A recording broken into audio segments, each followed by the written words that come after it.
Halo, assalamualaikum warahmatullahi wabarakatuh. Kembali lagi bersama saya, sahabat planter.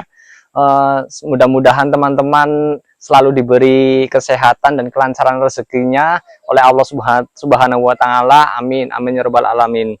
Hari ini, teman-teman, saya akan membuat video soal hidroponik lagi karena banyak ya dari teman-teman yang kemarin menanyakan di kolom komentar pada video sebelumnya soal hidroponik. Soal pemupukan atau berapa jumlah paralonnya dan sebagainya. Nanti kita bakal ulas lagi, tanya lagi kepada ownernya untuk bisa tahu lebih dalam lagi soal hidroponik. Tetap ikuti saya, teman-teman. Oke, bagi teman-teman yang baru saja melihat video ini, mungkin ini adalah salah satu inspirasi usaha di rumahan untuk menjadi seorang petani, karena hidroponik ini dia tidak memerlukan lahan yang luas seperti kita ketahui pada petani umumnya yang petani tanah itu, namun hasilnya juga sangat memuaskan kalau kita geluti dengan tekun teman-teman. Tetap ikuti saya, teman-teman, nanti kita bakal ngobrol sama ownernya lagi, mengulas lebih dalam lagi soal pertanyaan dari teman-teman sekalian. Oke, teman-teman, saya udah ketemu lagi sama ownernya. Kemarin banyak pertanyaan dari teman-teman untuk hidroponik setelah saya membuat video yang pertama kemarin tuh. Ada yang bertanya, kalau pada umumnya hidroponik itu kan menggunakan plastik UV kan. Nah, kenapa pada tanaman kamu tidak menggunakan plastik UV? Apa sih sebenarnya keuntungan dan kelemahannya pada pemasangan plastik UV tersebut? Kalau dulu awalnya saya juga pakai plastik UV start mulainya. Cuma kalau yang saya alami di sini pakai plastik UV itu anggapnya lah nggak cocok buat saya. Kalau yang saya perhatikan pakai plastik UV itu satu jelas ngangkat suhu ruang. Jadi di dalam tanaman itu pasti suhunya panas. Terus kemudian bisa bikin airnya panas yang membuat perakaran itu nggak sehat. Jadi ke saya nggak senang lah kalau efek negatifnya tuh kayak gitu. Jadi mending saya lepas sekalian.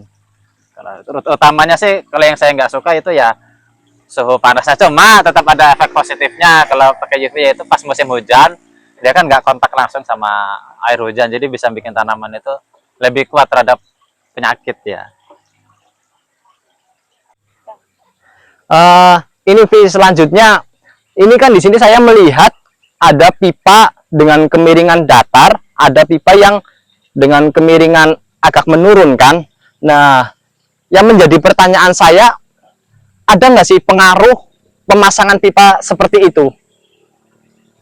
Kalau kemiringan datar dan miring, sebetulnya ini nggak ada yang datar. Sebetulnya ini ada kemiringannya sama antar satu sudut ujung sama ujung sudut sana. Cuma yang bedakan memang di sini ada perbedaan kemiringan. Ada yang selisihnya 15 cm, 20 cm, dan 30 cm. Sebetulnya kenapa menentukan 15, 20, dan 30? Saya menentukannya hanya karena dengan kemiringan kontur tanahnya aja. Jadi saya mengusahakan agar kemiringan meja pipa ini sesuai dengan kemiringan tanah. Jadi nanti waktu ngerjakan, misal panen, nanam, semprot itu nggak terlalu tinggi dari yang rawat. Jadi kalau bisa dia sejajar gitu. Terus kalau soal kemiringan yang untuk tanaman, sebetulnya yang penting itu kurang lebih 15-20 lah sebenarnya yang ideal, karena di dalam tanamannya nanti air itu dia tipis. Jadi kalau aliran airnya tipis itu air nggak menggenang yang menyebabkan akar itu kesulitan untuk respirasi gitu. Kalau misalkan ada terjadi blackout atau mati lampu gitu kan, kalau dalam sudut kemiringan otomatis kan air bakal habis, ya kan? Nah, itu yang terjadi nggak kerusakan-kerusakan karena kan air nggak ada. Kalau soal pas mati lampu, jelas kalau tanaman nggak dilakukan perawatan pas mati lampu, pasti tanaman jelek karena akarnya kan dia pasti kering yang menyebabkan akarnya rusak. Nah, penanganannya kalau pas mati lampu, contoh kami di situ di ujung kolam bikin instalasi untuk supply air emergency. Jadi nanti airnya dari diesel di sana pakai mesin Kubota. Jadi di estafet dinaikkan ke sini nanti masuk ke selang. Jadi ini tetap dapat air supply cadangan dari mesin diesel. Nah, cadangan keduanya bisa pakai apa namanya itu pembangkit listrik dinamo. Bisa kayak gitu juga untuk membangkitkan listrik. Tapi kalau mau secara manual bisa dibantu pakai mesin diesel tadi, pakai input di sini nih. Nah, tinggal disambung ke selang-selangnya ini, dikasih overshock kan dia. Nanti airnya tetap ngalir dalam sini dia. Nah, terus ada yang berkomentar lagi dan tanya seperti ini, Vi. Dalam penjelasan yang video pertama kemarin kan kamu kan baru menanam 15.000 lubang. Berapa sih kebutuhan pipa yang dibutuhkan untuk apa namanya 15.000 lubang itu? Terus yang jadi pertanyaan juga, berapa sih total biayanya untuk membangun semuanya ini? Kalau yang kemarin untuk 15.000 lubang itu membutuhkan, karena satu pipa itu dengan jarak tanam 20 cm itu bisa dapat 20 lubang, maka kalau untuk mencari 15.000 lubang itu perlu 750 pipa untuk mencapai 15.000 lubang yang kemarin itu. Terus apa lagi tadi? Biaya Oh, produksi. biaya. Kalau soal biaya, itu rata-rata untuk pembangunan 1.000 lubang itu biasa makan dana itu sekitar 20 juta sampai 25 juta lah. Tergantung pemilihan material. Semakin bagus material ya semakin mahal kan. Contoh seperti penggunaan ulin dan baut-bautnya kan pasti selisih dengan penggunaan seperti baja ringan. Jadi tapi range-nya biasa sekitar 20 sampai 25 gitu. Untuk netpot yang kamu gunakan itu ukuran berapa ya, Vi? Sama pipanya? Kalau ukuran pipanya itu 2,5 in dengan ukuran lubang mata bor untuk potnya ini itu ukurannya 51 mili. Jadi nanti potnya itu pakai yang ukuran 7 cm gitu. Terus kalau untuk pupuknya, kamu menggunakan racikan atau dari produk pabrikan? Kalau untuk pupuk itu tergantung situasi. Umumnya tetap kombinasi kedua biasanya.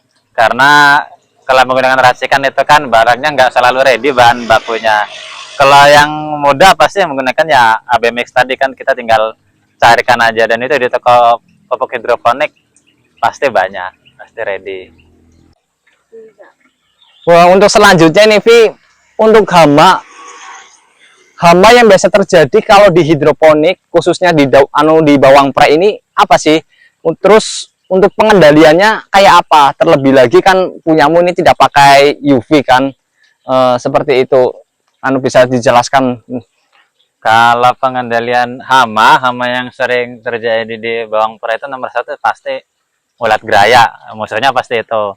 Nah, untuk pengendalian ada dua. Pertama itu pemasangan jebakan yellow trap, itu untuk jebak induk-induk telur tadi supaya tidak menetaskan telurnya di tempat ini. Jadi dia terjebak di situ kupu-kupunya.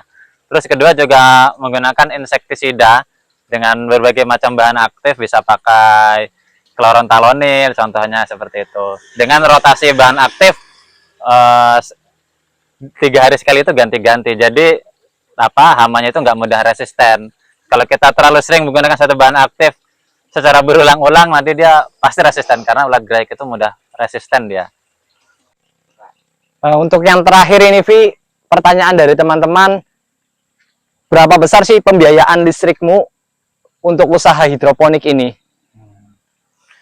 Kalau untuk pembiayaan listrik itu pasti dipengaruhi oleh jumlah mesin yang kita punya, terus juga dengan kapasitas mesin yang kita punya. Untuk mesin yang saya pakai sendiri ini menggunakan mesin yang ada inverternya, jadi dia akan hemat listrik. Rata-rata per mesin itu sekitar 35 watt. Ini untuk 26.000 lubang sebulan itu paling enggak sekitar 1,5 juta lah per bulan.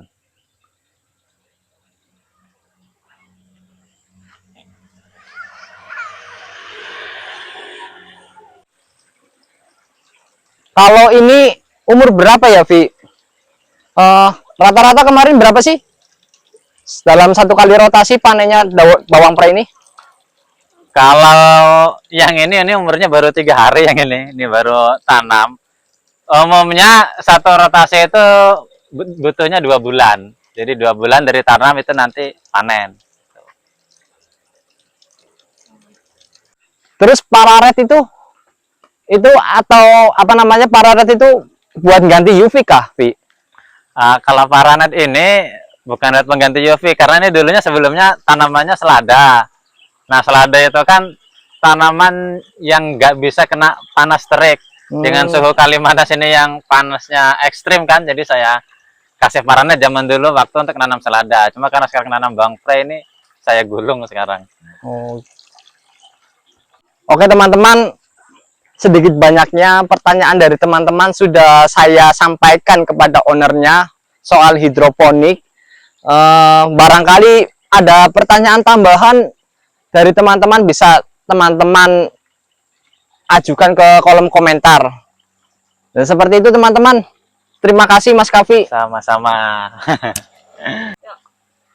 Tetap ikuti saya teman-teman di Sahabat Planter untuk membahas dunia-dunia soal pertanian teman-teman, atau mungkin soal inspirasi usaha lainnya. See you next video.